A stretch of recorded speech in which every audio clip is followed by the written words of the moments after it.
Bonjour à tous. Alors aujourd'hui, je vais vous parler des giratoires et des ronds-points. Alors déjà, tout le monde dit rond-point, la plupart du temps. C'est rare qu'on dise giratoire. Rond-point est devenu le terme le plus courant. Sauf que la plupart du temps, ce ne sont pas des ronds-points que vous avez, mais des giratoires. Alors, est-ce que quelqu'un connaît la différence entre un rond-point et un giratoire? Alors, pour ceux qui savent, ou ceux qui ne savent pas plutôt, un rond-point, là par exemple, dessiner un rond-point. C'est ça, un rond-point. Lorsqu'on arrive à l'intersection, on n'a pas de panneau de présignalisation, on n'a pas de panneau à l'intersection non plus, on n'a pas de marquage au sol. D'accord? Et rappelez-vous, une intersection sans signalisation, sans panneau, sans marquage au sol, c'est une priorité à droite. Donc en fait, un rond-point, c'est une priorité à droite, mais qui tourne. Tout simplement. Ce qui veut dire que lorsque vous arrivez à un rond-point, celui qui est à l'intérieur doit s'arrêter pour vous laisser passer. Et à vous aussi de vous arrêter ici pour laisser passer celui qui veut rentrer, comme une priorité à droite tout à fait normale. D'accord ? Je suis sûre que vous mettez votre GPS en mode vocal, il va vous dire au rond-point, prenez la 3e sortie, sauf que 9 fois sur 10, ce ne sont pas des ronds-points, mais un giratoire. Le rond-point le plus connu en France, c'est l'Arc de Triomphe, à Paris. Donc là, il n'y a pas 2 voies à l'Arc de Triomphe, il y en a 6, même s'il passe à 10, il y en a 6. Il y a 8 branches, mais dans mes souvenirs, ce sont 4 entrées et 4 sorties. C'est juste qu'elles sont un petit peu décalées. Bon, j'avoue qu'il y a longtemps que j'y suis allée, mais il me semble que c'est à peu près ça. Donc là, moi, aujourd'hui, je ne vais pas vous parler des ronds-points, mais des giratoires. Donc lorsque vous avez un giratoire, vous avez au tout début, d'abord, un panneau triangle, donc blanc avec le bord rouge, et avec 3 flèches comme ça qui tournent. Hop, petit celui-ci, qui nous prévient que nous allons arriver sur un carrefour à sens giratoire. Quelquefois, vous pouvez avoir aussi ces panneaux-là, des grands panneaux de direction. Je reviendrai dessus tout à l'heure. Ensuite, lorsqu'on se rapproche de l'intersection, on peut apercevoir donc le marquage au sol. La plupart du temps, ce sont des cédés de passage, avec le panneau cédé de passage. D'accord? Donc, cédé de passage. Hop. Tac. Allez, je vais en mettre un là aussi. Et on peut avoir aussi hop, ce que je vais faire là, des stops. D'accord? Donc panneau stop. Voilà, je vais essayer de vous mettre une photo d'un giratoire avec un stop que je connais qui n'est pas très loin d'ici. Voilà, c'est juste qu'on arrive, on n'est pas prioritaire. Après tout, la différence entre un stop et un cédé de passage, c'est juste que le stop, l'arrêt est obligatoire même s'il n'y a personne. Alors qu'un cédé de passage, s'il n'y a personne, on peut tout à fait passer. Donc voilà. Alors maintenant, le placement dans une intersection. Rappelez-vous de la base. Pour aller à droite, on serre à droite. Pour aller à gauche, on serre à gauche. Pour aller tout droit, on roule à droite. D'accord? À moins qu'il y ait trop de monde à droite. Donc lorsque vous arrivez sur un giratoire, déjà, il faut le couper en deux dans votre tête. D'accord? Aidez-vous des panneaux de direction lorsque vous en avez pour voir à peu près où est placée votre sortie, comment sont disposées les autres sorties que vous avez autour. Donc, vous le coupez en deux. Vous voulez prendre une sortie qui est sur la droite, donc à droite, en face, et il peut y en avoir d'autres. Vous allez vous mettre à l'extérieur, à droite. Si vous voulez prendre une sortie qui est sur la moitié gauche, donc à gauche, le demi-tour en fait partie, et il peut y en avoir d'autres aussi, on va se mettre à gauche. D'accord? Donc ça, jusque-là, c'est pas forcément impressionnant. Jusque-là, tout va bien. Donc lorsqu'on arrive d'ici, on va faire toutes les sorties une par une. Lorsqu'on arrive d'ici, et que vous voulez prendre la première à droite, première chose à faire, le rétro intérieur évidemment pour modifier votre façon de freiner en fonction du comportement de celui qui vous suit. Le rétro droit, donc dans le rétro droit on en profite pour voir si on n'est pas trop à droite ou pas trop loin de la bande cyclable, de l'accotement, du trottoir ou autre. Et le clignotant, mais pas forcément tout de suite. Le clignotant, voilà, on le met avant d'être trop près. Lorsqu'on est en boîte manuelle, on arrive à donner des repères un petit peu avec la boîte manuelle aux élèves. On leur dit, allez, une fois qu'ils sont en 3, entre la 3 et la 2, on met le clignotant. On peut le mettre 3 km avant. Et d'ailleurs, justement, si on parle des boîtes manuelles, quand vous êtes en 3e, allez, la 3e, elle est là. Avant de passer la 2, on met le clignotant. En 3e, vous devez déjà avoir vu si on a des chances de passer ou des chances de s'arrêter ou pas. Au cédé de passage ensuite. En 2, donc on met le clignotant. En 2, on ne fait que vérifier ce qu'on a déjà vu avant. Et vous devez avoir le temps de rouler en 2. D'accord? Les élèves, quand ils apprennent à passer leur vitesse, au tout début, rétrograder, arriver à une intersection, c'est pas évident. Puis ils nous disent, oui, mais c'est compliqué de tout faire en même temps. C'est normal, vous êtes là pour apprendre, mais vous n'avez pas tout à faire en même temps. Débarrassez-vous, entre guillemets, de votre boîte de vitesse, de façon à ce que, là, la deuxième, elle est passée, votre main droite, elle est plus sur la boîte de vitesse, elle est sur votre volant pour bien gérer votre virage. Et attention, le virage, il commence là. Il commence pas... Attention pour le trottoir, peut-être pas quand même. Il commence pas là. D'accord ? Donc en deuxième, on fait que vérifier ce qu'on a déjà vu, et entre deux coups d'œil, on pense à vérifier aussi notre trajectoire. Souvent, j'ai des élèves qui vont tout droit. D'accord ? Ils vont tout droit, ils se retrouvent à gauche, c'était le passage, mais ils n'ont pas tourné le volant à gauche, c'est juste qu'ils ont fait tout droit, parce qu'ils ont commencé trop tard à regarder le comportement des voitures qui sont sur l'anneau. Et du coup, pour bien évaluer leur distance, leur vitesse, ils restent fixés dessus. D'accord ? Donc du coup, ils se retrouvent à gauche. Donc ça, on fait attention. Si vous êtes en boîte auto, il n'y a plus ce repère de troisième, deuxième, etc. Pensez simplement à votre allure. C'est un céder le passage. On doit se préparer à s'arrêter et pas à passer. Et évidemment, puisque ce n'est qu'un céder le passage, si on peut éviter l'arrêt, c'est mieux. Surtout si derrière, il voit très bien qu'il n'y a personne et qu'on s'arrête pour rien, ça pourrait être dangereux. Donc avant d'être trop près, on regarde plusieurs fois. On n'hésite pas à bien évaluer leur distance, leur vitesse. Donc si jamais vous faites tout droit et qu'on se retrouve là, bon, s'il n'y a qu'une seule voie d'entrée, là sur mon dessin il n'y a qu'une seule voie, c'est pas trop grave. Par contre, si vous avez, il est costaud celui-ci, si vous avez deux voies d'entrée et que vous allez tout droit, et bien celui qui est à côté de vous, là, il va faire la tête. Parce que lorsque vous allez redémarrer, le temps de vous replacer à droite, là, on va peut-être pas lui rentrer dedans, mais on va venir le serrer un petit peu. Donc restez bien à droite dès le début. Faites attention à ça. Donc justement, lorsque vous avez ça, on veut prendre la première à droite. J'ai parlé tout à l'heure du rétro intérieur, du rétro droit. Et si vous avez une bande cyclable, vous devez faire en plus l'angle mort à droite de façon à voir s'il n'y a pas un vélo, une trottinette électrique ou peut-être des scooters. Donc ils n'ont pas le droit de le faire, mais il y en a plein qui le font. Donc méfiez-vous. Et avant d'arriver, hop, si vous devez redémarrer aussitôt, enfin si on n'a pas besoin de s'arrêter, pensez toujours à revérifier s'il n'y a pas une bande cyclable. Si on doit s'arrêter, méfiez-vous. Plus vous ralentissez, encore pire si vous arrêtez, plus vous laissez le temps aux autres de vous rattraper. Donc méfiez-vous aussi des deux roues. D'accord ? Donc votre placement, on est bien à droite dès le début. Le virage commence, allez, ici. D'accord ? Je reviens sur celui-ci. Tac. Le virage commence là. C'est là qu'on tourne, pas là. L'inconvénient quand on est là, c'est que on peut frôler le trottoir et quand on va se retrouver là, peut-être que quelqu'un va passer là. Enfin bref, c'est pas top. Sur une seule voie, c'est encore pas trop gênant, mais c'est pas top. Donc on reste bien à droite dès le début. Hop, je remets sans céder le passage vite fait. Hop, on est à droite là. Le virage à gauche, il commence là. Alors, à moins que ça tourne comme ça, évidemment. D'accord ? Mais il commence là, le virage à gauche. Donc, virage à droite. Le virage à gauche qui va vous faire redresser un petit peu le volant, ça va enlever votre clignotant. C'est mécanique, c'est comme ça. Donc, on pense à le remettre. Et juste avant de sortir, il va falloir faire un angle mort à gauche. Donc, pourquoi l'angle mort à gauche ? C'est pour vous assurer qu'il n'y a pas un véhicule là qui va y prendre la même sortie que vous. Alors, s'il y a deux voies de sortie, comme c'est le cas, par exemple, là-haut, vous voyez, alors je le tourne pour le mettre. Voilà, on imagine qu'on arrive d'en bas, on veut prendre la première à droite. On fait l'angle mort à gauche, et là, il y a une voiture qui a mis son clignotant. Elle veut prendre la même sortie que nous. Là, il y a deux voies de sortie. Tenez bien votre droite. Le véhicule à côté va passer à côté, c'est pas un problème. Par contre, lorsqu'il n'y a qu'une seule voie de sortie, ce qu'il faut savoir, c'est que c'est celui qui est à droite qui est prioritaire. Alors attention, quand je dis ça, si vous êtes encore là, vous êtes juste après le céder le passage. Si vous le gênez, c'est que vous avez fait un refus de priorité. D'accord ? Là, vous avez grillé le céder le passage, en gros. Mais lorsqu'on s'est vraiment éloigné du céder le passage, et qu'on est là, qu'on vient le gêner, c'est plutôt lui qui nous gêne, en fait. D'accord ? Donc, on est prioritaire sur lui, c'est à nous de passer d'abord, mais petit coup d'œil au cas où il veuille forcer le passage, si on doit éviter l'accident, on le fera, évidemment. Donc, l'angle mort à gauche, et une fois qu'on sort, même avant de sortir, je vous dirais, méfiez-vous. Là, il y a quelque chose de très dangereux, mais bon, il faut bien qu'il traverse quelque part. Ce sont les passages piétons comme ça qu'on a à côté des giratoires. Quand on les a au niveau de l'entrée, là, hop, on arrive, on est en train de ralentir, en général ça se passe plutôt bien. Mais quand on les a au niveau de la sortie, au moment de sortir, on est tellement pressé de réaccélérer que c'est là qu'on se fait avoir et qu'on risque de ne pas voir un piéton. Donc méfiez-vous. Alors, je reviens à lui là, qui va prendre la même sortie que vous et qui va peut-être klaxonner parce qu'il pense que c'est à lui de passer. Dites-vous que les giratoires, c'est pas si vieux que ça. Alors, je fais la vidéo, là, on est en début 2024. Les giratoires, c'est quoi? C'est une quarantaine d'années, pas plus.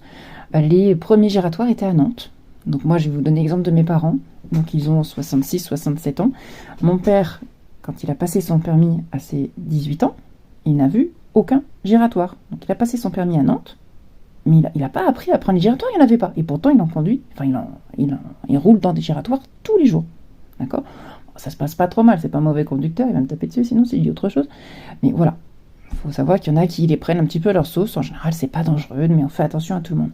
Ma mère, qui a passé son permis 2 ans plus tard, elle a vu que un giratoire. J'ai eu, pendant sa formation, évidemment. Maintenant, elle en prend tous les jours aussi.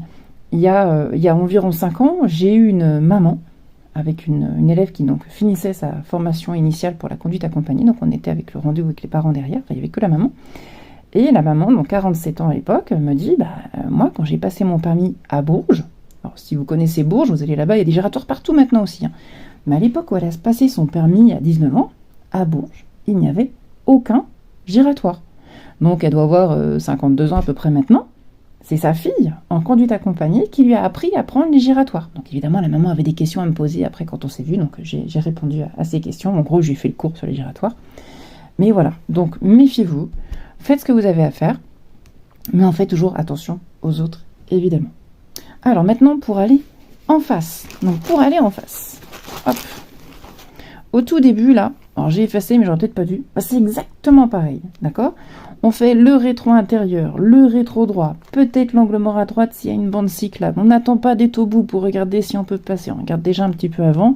Je refais vite fait, mais c'était le passage. Hop. La seule différence, en fait, c'est qu'on ne met pas le clignotant tout de suite. Donc on veut aller là, on a dit, on ne dépasse pas la moitié droite, donc on va rester à droite. Donc on ne met pas le clignotant tout de suite, on fait attention à l'arrivée. S'il y a une bande cyclable, rappelez-vous de mon autre dessin, là, hop, s'il y a une bande cyclable, on pense à revérifier la bande cyclable, et on fait attention aux véhicules qui passent à côté en même temps. On est censé pouvoir passer chacun dans notre voie tranquillement, donc lui il va se mettre là, nous on se met là. Tac. Ensuite, donc si on doit s'arrêter, on s'arrête évidemment, si on peut y aller, on y va. On prend bien le virage à droite, le virage à gauche commence ici. Si jamais vous allez tout droit, parce que vous avez regardé trop tard les voitures, ou mal géré votre trajectoire, on ne sait jamais.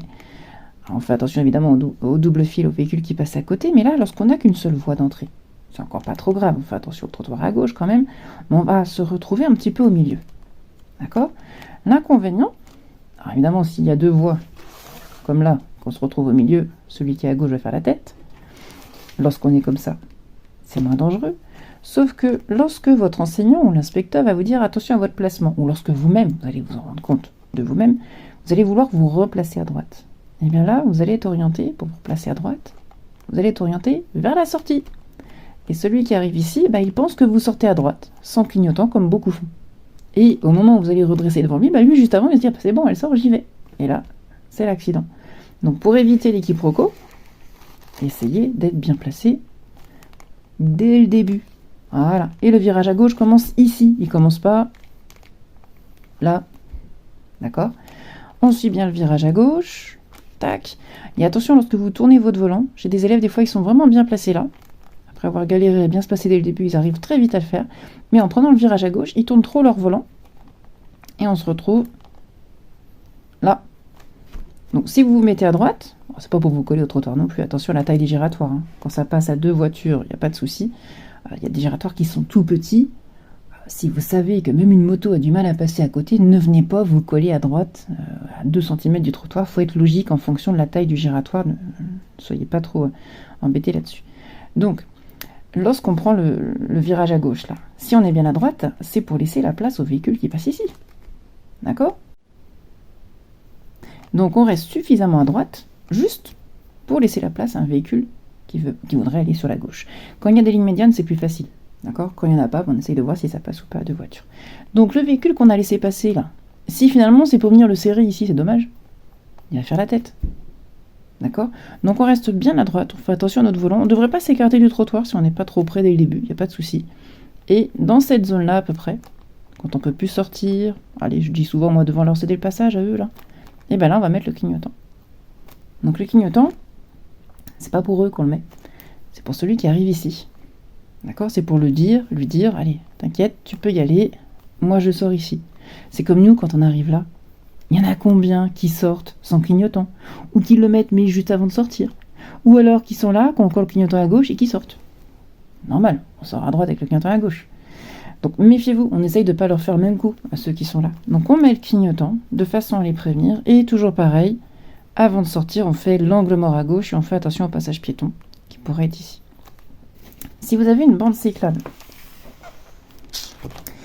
alors quelquefois la bande cyclable s'arrête ici. D'accord? Soit il y a juste le marquage au sol qui s'arrête, soit on peut avoir aussi le panneau fin de bande cyclable avec le vélo. Hop, je m'excuse d'avance pour le dessin. Et tac. Voilà. D'accord? Je l'efface tout de suite, j'ai un petit peu honte de mon dessin là. Tac. Donc, lorsque vous avez une bande cyclable, quand vous mettez votre clignotant là, avant de mettre votre clignotant, revérifiez qu'il n'y ait pas un vélo. On met le clignotant, l'angle mort à gauche, on n'hésite pas à vérifier. Alors, revérifier 20 000 fois, vous n'êtes pas non plus loucher ou regarder la tête, tourner la tête dans tous les sens. Hein. Il faut que ça reste logique en fonction de la taille du giratoire. Est-ce que vraiment un vélo a eu le temps de passer? Si vous n'avez pas le temps de tout faire, l'angle mort à droite et l'angle mort à gauche, parce que le giratoire est petit et du coup tout est trop serré, vous faites en priorité des contrôles vers les plus vulnérables, donc les bandes cyclables. D'accord? Là, c'est juste pour éviter que l'autre vous rentre pas dedans, alors que là, c'est vous qui allez rentrer dans le cycliste. Donc on surveille surtout ici. Si on a le temps de faire les deux, selon la taille du giratoire, quelquefois c'est possible, bah évidemment, c'est mieux. Allez, hop. Donc jusque là, c'était bon. Maintenant, on va aller à gauche. Alors, pour aller à gauche, donc sur la moitié gauche, et bah du coup, on va serrer à gauche. Donc quand on va arriver, quelle que soit la sortie que vous prenez, tant que c'est sur la moitié gauche, on va mettre le clignotant à gauche avant d'arriver au giratoire. Donc le rétro intérieur, le rétro gauche, l'angle mort à gauche, on le fait tout le temps, même s'il y a une ligne blanche. D'accord? Il y en a toujours qui vont essayer de passer sur une ligne blanche. Régulièrement, on se fait dépasser sur une ligne blanche. Donc le clignotant, bah pareil, avant d'être prêt, on n'attend pas d'être à la ligne pour regarder, on suit bien l'arrondi. Ici, lorsqu'on a deux voies d'entrée, et ben on va se mettre tranquillement sur la voie de gauche. Tac, donc on prend bien le virage, le clignotant évidemment il est là. On fait attention au trottoir de gauche et à la voiture qui passe à côté. Donc nous on va faire attention à ne pas la gêner. On ne sait jamais, il y en a qui font ça des fois. Bah non, on va éviter là, c'est un petit peu dangereux. On fait attention à ne pas la gêner et on fait attention à ce qu'elle aussi reste bien dans sa voie. D'accord? Essayez de voir si jamais elle démarre un petit peu avant, qu'elle serre un petit peu l'intérieur. On lève le pied, hein, on va faire attention à ce qu'elle ne nous rentre pas dedans non plus. Donc chacun fait attention à soi et aux autres, et ça c'est pas le plus facile en conduite. Donc on va se mettre à l'intérieur du giratoire, là, tranquillement. On gère d'abord notre trajectoire, toujours le volant en fonction de la taille du giratoire. Là j'ai fait des giratoires ronds, mais ils sont pas tous ronds. Hein. Il y en a des carrés, ils sont horribles ceux-là. Il y en a des carrés, il y en a des en forme de haricots, voilà. Donc là, sur mon dessin, il est rond, parce que c'est quand même le plus courant. Alors, il y en a qui font ça, un truc comme ça, hop, et il y en a d'autres qui font un truc plutôt comme ça. Donc, la meilleure solution, eh ben, c'est la deuxième. On évite de faire ça. C'est pas interdit, mais vous allez voir ce qui va se passer lorsqu'on fait ça. Normalement, le mieux, c'est ça. D'accord? Si jamais on fait ça, du coup, on est d'accord que on est à gauche plus longtemps, avec le clignotant à gauche plus longtemps. Le clignotant, on va le changer par là à peu près. Tac. Donc celui qui arrive ici, qui veut aller n'importe où, s'en fout, eh ben, il nous voit depuis le début là. Il nous voit à gauche, avec le clignotant à gauche. Il a une voie entière de libre sur sa droite là, enfin sur notre droite en l'occurrence. Eh ben il va passer. Il a bien raison. Vous avez votre clignotant à gauche et sur la voie de gauche, il a la place à côté. Il va passer. Et puis arrivé là, allez, je vais même faire pire, je vais mettre juste à côté. Arrivé là, vous allez râler parce que vous ne pouvez plus sortir. Alors, s'il y a deux voies de sortie, bah, il va serrer sa droite et puis on va sortir à côté. Sauf que lorsqu'on est là, on ne sait pas s'il a son clignotant. Peut-être qu'il l'avait là, mais peut-être qu'il a changé d'avis. Donc s'il sort et qu'il y a deux voies, bon, on passe à côté, tout va bien. Mais s'il continue, comment on fait? S'il continue, alors attention, il ne faut pas ralentir non plus. Si vous ralentissez trop, on va se faire rentrer dedans. D'accord? Si vous accélérez, lui faire une queue de poisson, c'est pas top non plus. Donc idéalement, si vous avez un doute, j'ai eu un élève, moi, une fois comme ça, le jour du permis, il n'avait pas pu se remettre à droite un peu plus tôt, je vous dirai pourquoi après. Et du coup, bah, il a hésité avec une voiture rouge, je m'en souviens. Bon, elle sortait, finalement, on aurait pu sortir à côté, il y avait deux voies de sortie. il a hésité, eh ben, c'est pas grave, il a bien géré. Il a laissé son clignotant à gauche et il a refait un tour. Ben voilà, c'était la meilleure solution. L'inspecteur, sur le coup, il a cru que l'élève s'était trompé de direction. L'élève lui a dit non, c'est juste que j'ai eu un doute avec la voiture rouge, j'ai préféré refaire un tour. Eh ben, pas de souci. L'inspecteur a dit ok, pas de souci. Puis après, l'élève a pu se replacer à droite sans problème. Donc on fait attention. Rappelez-vous, tout à l'heure, je vous ai dit que celui qui était à droite, là, était prioritaire sur celui de gauche. Là, il s'est éloigné du passage. Hein. C'est pas un refus de priorité, c'est juste qu'il est sur votre droite. Fallait vous remettre à droite avant. C'est tout. Donc c'est pour ça que, hop, moi je donne ça comme astuce aux élèves. Il faut venir en fait bloquer ceux qui arrivent à l'entrée d'avant là. D'accord? Et c'est là que je vais vous parler de mon panneau là. Alors pour ceux qui connaissent le coin, je suis sur Nantes, Saint-Herblain, Saint-Sébastien, Vertou. Ici vous avez des fois dans tout le temps, la distance qui est indiquée là. Alors, j'ai jamais vu ce panneau-là, mais géographiquement, il peut exister. Donc, si on veut aller à Saint-Herblain, lorsque vous avez ces panneaux-là, vous voyez que Saint-Herblain, c'est à gauche, ok, et vous voulez en fait bloquer ceux qui arrivent de Saint-Sébastien. Je faisais exactement la même chose lorsque je prenais les transports en commun. Je veux descendre à tel arrêt, en fonction de ce que j'ai à faire. Sur la carte avec les arrêts de bus, je retenais le nom de l'arrêt d'avant. Et dès que j'avais passé l'arrêt d'avant, je me préparais à sortir. Je suis sûre qu'il y en a plein qui prennent les transports en commun, que ce soit sur Paris, le tram, ou sur Nantes ou ailleurs, et qui font exactement la même chose. D'accord? Vous savez, vous devez descendre, mais dès que vous avez passé l'arrêt d'avant, vous vous préparez à sortir. Et bien là, c'est la même chose. Dès qu'on a passé la sortie d'avant, on va se préparer à sortir. D'accord? Donc au tout début, on laisse le clignotant à gauche. Et dès qu'on peut plus sortir là, c'est vrai que c'est pas toujours évident de savoir à quel moment faire changement de voie. Le seul repère que je donne aux élèves, moi, qui fonctionne plutôt bien, alors n'hésitez pas à écouter les conseils de vos enseignants, ils auront peut-être d'autres astuces à vous donner. Dès qu'on peut plus sortir ici la dernière minute comme certains font, le clignotant il est encore à gauche là, et dès qu'on peut plus sortir, le clignotant on va le mettre à droite. Pas avant, mettez-le pas trop tôt votre clignotant, la voiture qui arrive ici elle va penser que vous sortez à droite à la dernière seconde, comme certains font, et puis du coup elle va s'engager alors finalement vous continuez. D'accord? Donc faites attention. Hop, donc dès qu'on peut plus sortir là, au tout début le clignotant il est à gauche, et là on va le mettre à droite. Ok? Sauf que c'est pas parce que lui là on va essayer de venir le bloquer qu'il n'y aura pas quelqu'un ici. Eh oui, quelqu'un qui est arrivé de là par exemple. Donc lorsque vous arrivez là à gauche, surveillez-les déjà, petit coup d'œil, tac. On suit bien notre trajectoire, et avant de changer de voie, lorsque vous ferez les giratoires, vous aurez déjà appris à faire ça. On va faire le rétro droit qui va déjà nous aider, mais là l'angle mort à droite va être indispensable pour voir alors peut-être celui qui est là ou celui qui était arrivé en même temps que nous ici, si on a une double entrée. D'accord? Donc on fait l'angle mort à droite et on n'hésite pas à le faire assez tôt, de façon à avoir le temps de le faire une deuxième fois pour bien évaluer le comportement du véhicule qui est là, s'il y en a un. D'accord? S'il va vers la sortie, c'est bon. Dès qu'on est là, clignotant à droite, on vérifie, on change de voie. Si jamais il continue, on est coincé. On ne va pas ralentir non plus, rappelez-vous. On risque de se faire rentrer dedans. On laisse le clignotant à gauche si jamais on a un doute ou si on est coincé et on refait un tour. D'accord? J'ai un élève, une fois, il a fait 2 fois le tour du giratoire comme ça en cours. Il y avait plein de monde, c'était sécuritaire, je n'en ai pas voulu, au contraire, c'était très bien. Et donc, s'il n'y a personne, clignotant à droite et on se déporte à droite. Alors, ne faites pas ça non plus, hein, j'ai un petit peu vomi mon déjeuner, sinon si vous faites ça en voiture, on dévie tranquillement à droite. Alors, selon la taille du giratoire, les grands giratoires, franchement, c'est facile de passer de la voie de gauche à la voie de droite. Sur les plus petits, c'est plus compliqué. Ce qu'il faut, c'est juste que vous ayez commencé à dévier vers la droite pour dissuader la voiture qui arrive ici de passer. Tout simplement. D'accord? Donc, si le giratoire est assez large et que vous avez eu le temps de rouler à droite, là, alors le clignotant peut s'enlever ici, hein, enfin, attention, n'hésite pas à le remettre. Et bien, si on a eu le temps de bien rouler à droite, on n'oublie pas l'angle mort à gauche avant de sortir, puis on sort. Si, parce que le giratoire, il est un petit peu plus petit, hop, et que du coup, le temps de se remettre à droite, on est quasiment face à la sortie. Si vraiment, vous savez que même une moto ici n'a pas eu le temps de passer, ne vous embêtez pas avec l'angle mort. En tout cas, n'allez pas me le faire comme certains font exprès pour me dire « Non, mais tu vois, Nadia, je ne l'ai pas oublié. » Ne me le faites pas là, l'angle mort à gauche. Là, au moment de la sortie, vous avez autre chose à gérer. Hein. Le passage piéton, la sortie, tout simplement, mais ça sert à rien de le faire là. Si on a le temps de faire l'angle mort à gauche, c'est avant de sortir. D'accord? Donc, lorsque vous voulez faire demi-tour, c'est exactement pareil, c'est juste qu'on va décaler d'une sortie.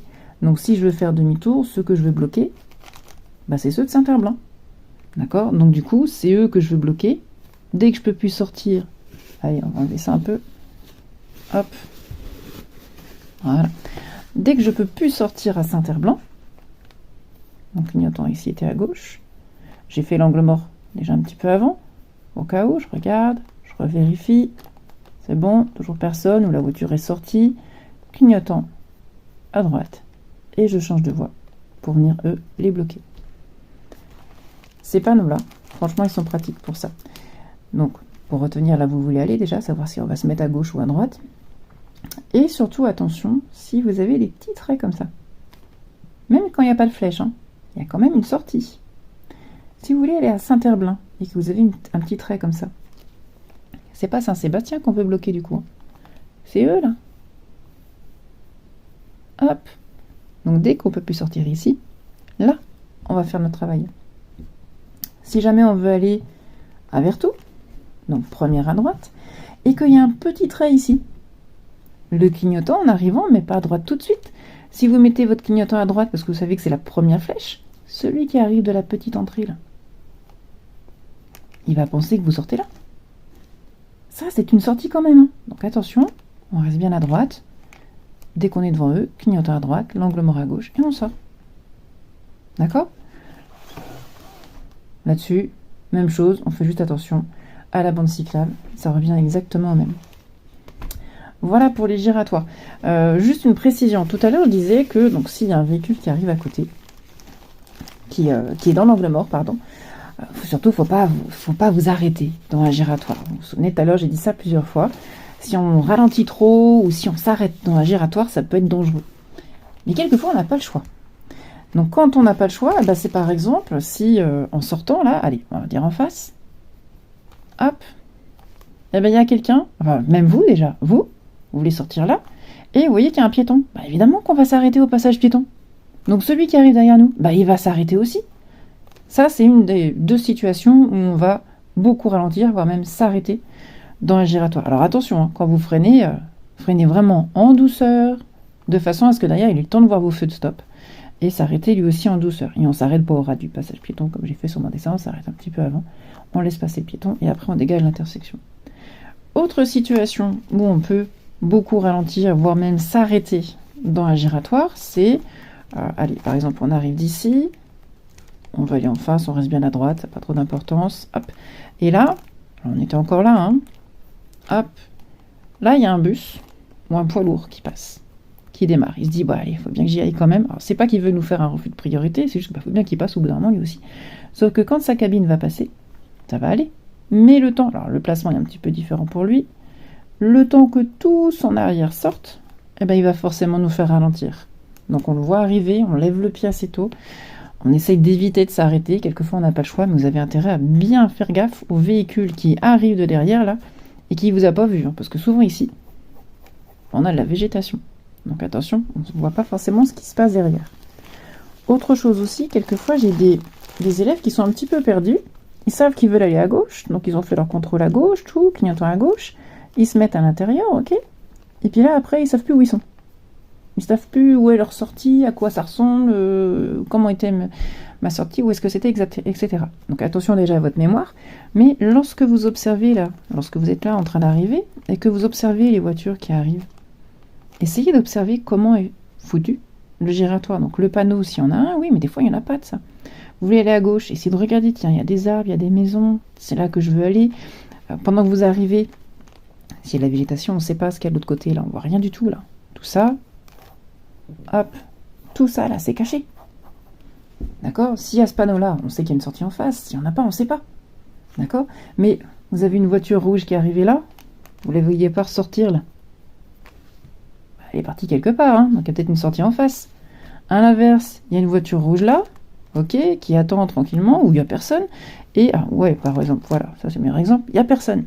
D'accord ? Et pourtant, vous voyez plein de voitures qui arrivent là. Bah, ils n'arrivent pas de là, du coup. Ils arrivent d'une sortie de l'autre côté. Donc, du coup, vous savez qu'il y a une sortie de l'autre côté. Donc, lorsque vous allez devoir vous décaler, vous savez que c'est là. D'accord ? Il y a plein de petites choses comme ça qui ne sont pas forcément évidentes. Mais avec l'expérience, ça va marcher, vous en faites pas. Il faut avoir un niveau suffisant pour ne pas faire d'erreur éliminatoire au permis, évidemment. Mais pour toutes ces petites choses qui ne sont pas évidentes, c'est pour ça que vous avez un A pendant 2 ou 3 ans derrière votre voiture. Voilà, c'est un cours qui est assez compliqué, j'espère ne rien avoir oublié. Si vous avez des questions, n'hésitez pas et je prendrai le temps d'y répondre. À bientôt.